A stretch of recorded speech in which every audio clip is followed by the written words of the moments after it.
Vijayawada university మంచి భవిష్యత్తు కోసం తెలుగు విద్యార్థులు ఇష్టపడే యూనివర్సిటీ. ఇక చాలా రోజుల నుంచి చాలా మంది మీడియా మిత్రులు అడుగుతా ఉన్నారు, ఏమైంది మల్లన్న, సస్పెన్షన్ ఆర్డర్ వచ్చింది, మీరు స్పందించరా, ఎప్పుడు స్పందిస్తారనేటువంటి మాట చాలా మంది మిత్రులు, మా సోదరులు కూడా చాలా మంది ఫోన్ చేసి అడగడం జరిగింది. క్లియర్గా స్పందించాలని అనుకున్నా, అందరి సమక్షంలో స్పందించాలనుకున్నా. దానికోసమే ఇవాళ మీ అందరిని ఇక్కడికి రమ్మని ఆహ్వానించడం జరిగింది.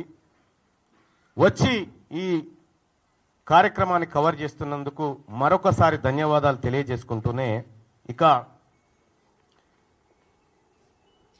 గౌరవ ముఖ్యమంత్రి రేవంత్ రెడ్డి గారు నన్ను కాంగ్రెస్ పార్టీ నుంచి బయటికి పంపించడం ద్వారా ఏదో జరిగిపోతుంది, ఇక బీసీ ఉద్యమం ఆగిపోతుంది, బీసీలు ఇంకెవరు మాట్లాడరు అనేటువంటి భ్రమలు మీకేమన్నా ఉంటే తొలగించుకోరు. అవి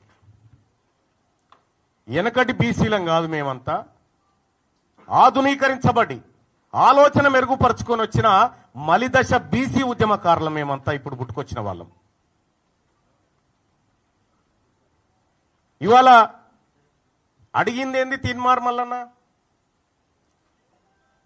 తీన్మార్ మల్లన్న అడిగింది కులగణన తప్పు, మీరు ఈ ప్రభుత్వం చేసినటువంటి కులగణన చిత్తు కాగితంతో సమానం, ఇది ఎందుకు పనికిరాదు, ఇది బీసీలను ప్రజలను మోసం చేస్తున్నటువంటి నివేదిక అని చెప్పి తగలబెట్టడం జరిగింది.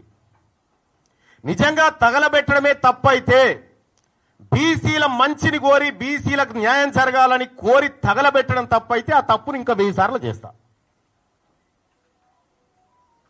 కానీ ఇవాళ మీరే చెప్పిరు, భారతదేశానికి ఆదర్శవంతమైనటువంటి కులగణన మనం చేయబోతా ఉన్నాం, ఇది నా జన్మ సార్థకం అనేటువంటి డైలాగులు పెద్దగా కొట్టిరు. నేను కూడా చెప్పిన, కులగణన చేసే క్రమంలో ముఖ్యమంత్రి గారికి నేను కూడా సూచన చేసిన, 1931 తర్వాత అసలు మా తలకాయలను లెక్కించినోడు లేడు కులాల వారీగా. మీరే మంచి కార్యక్రమం చేపట్టిరు, మీరు చేపట్టే కార్యక్రమం దేశానికి ఆదర్శంగా ఉండాలి, రాహుల్ గాంధీ గారు తల ఎత్తుకొని మాట్లాడే విధంగా ఉండాలి, దీని ఒక పండుగ వాతావరణంలో చేయాలనేటువంటి మాట చెప్పడం జరిగింది. నిజంగా కులగణన సక్సెస్ చేయాలనేటువంటి ఆలోచన గనక రాష్ట్ర ప్రభుత్వానికి, అందులో ఉన్న అగ్రవర్ణాలకు నిజంగా ఉంటే, కులగణన ప్రారంభోత్సవమే వేడుకలాగా జరిగి ముఖ్యమంత్రి గారు ఆయన ఇంట్లో, మంత్రులు వాళ్ళ ఇళ్లలో, ఎమ్మెల్యేలు కాంగ్రెస్ పార్టీ నాయకులంతా ఎవరింట్లో వాళ్ళు మొదటి రోజు చేసుకొని సమాజానికి ఆదర్శంగా చూపించేటోళ్ళు. గతంలో 2014లో కేసీఆర్ గారు సర్వే చేసినప్పుడు దుబాయ్, బొంబాయి ఎక్కడున్నాడు గురుకొచ్చిండు, అంత పకడ్బందీ ప్రచారం చేసిరు. కానీ ఇవాళ తూతూ మంత్రంగా సమగ్ర కుటుంబ సర్వే అయిపోయే టైంకి, పీరియడ్ ఎండ్ ఏది మొన్న చేసిన సర్వే అయిపోయే టైంకి ముఖ్యమంత్రి గారు పిలుచుకొని ఏదో తూతూ మంత్రంగా ఇచ్చినట్టు చేసిండు. ముఖ్యమంత్రి గారికే గంత నిర్లక్ష్యం ఉన్న తర్వాత మంత్రులకు నిర్లక్ష్యం ఉండదా? కింద క్యాడర్కు నిర్లక్ష్యం ఉండదా? పోనీ చేసిండ్రేదో మీరే చెప్తిరి, ఆదర్శవంతమైన సర్వే ఎప్పుడైతే 100% చేసి 100% లెక్కల్లో పక్కాగా ఎవరి వాటా ఏందో తేల్చి సర్వే బయటికి వస్తే అది ఆదర్శవంతమైంది అంటారు. మీరు చేసినటువంటి సర్వే ఆదర్శవంతమైన సర్వే కాదు, అది అగ్రవర్ణాలను ఎక్కువ చూపించి అనగారిన వర్గాలను తొక్కి పెట్టడానికి మీరు ఉపయోగించుకున్నటువంటి సర్వే.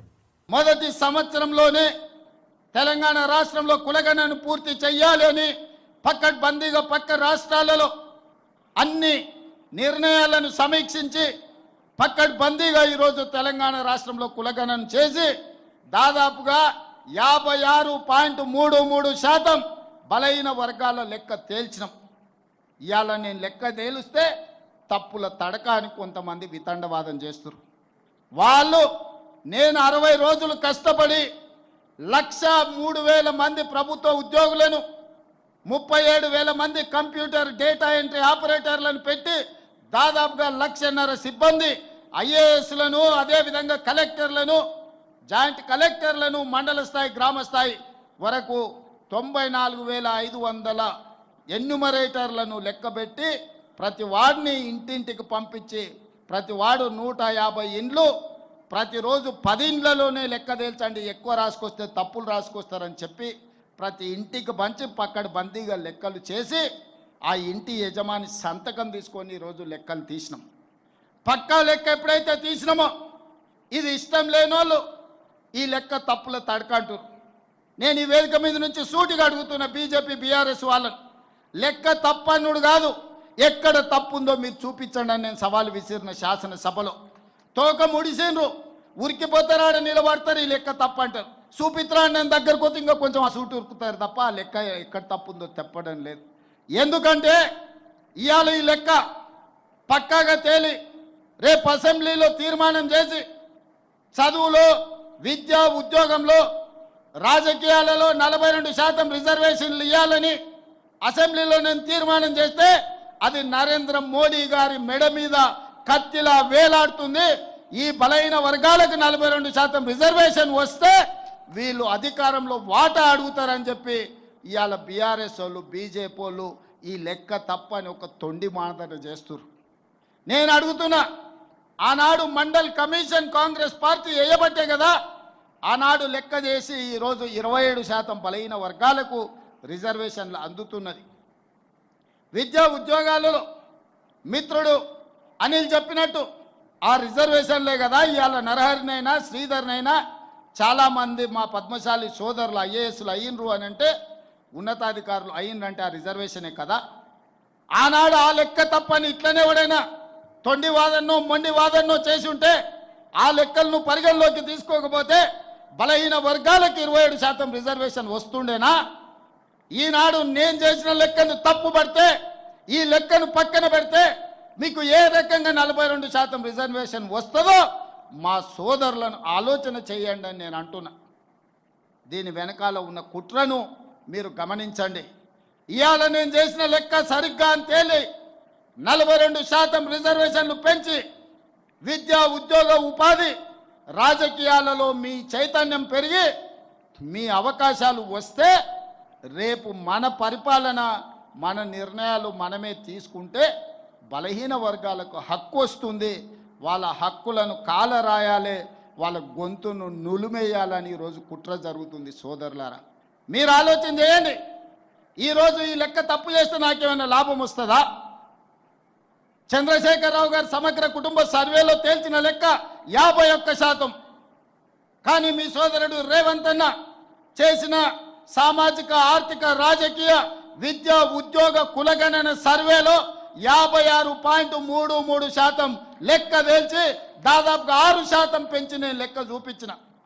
చంద్రశేఖరరావు గారు ఉన్నత కులాలది 21% అని లెక్క తేలిస్తే నేను పెట్టిన లెక్కలలో 15.28% అని లెక్క తేలింది. ఈ రకంగా పక్కా లెక్క నేను తేలిస్తే ఈరోజు ఆ లెక్కను తప్పంటుండ్రు. ఒకవేళ ఈ లెక్కన పక్కన పెడితే మీకు 42% రిజర్వేషన్ ఎట్లొస్తుందో మీరు చెప్పండి అని నేను మిమ్మల్ని అడుగుతున్నా. మిమ్మల్ని సూచన చేయమని అడుగుతున్నా.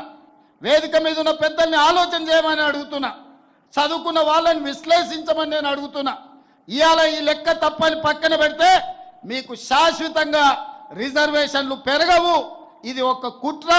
ఇవాళ తెలంగాణ రాష్ట్రం ఒక మోడల్గా దేశం మొత్తం మీద రాహుల్ గాంధీ గారు తీసుకొని ఈరోజు ప్రయాణం మొదలుపెట్టారు.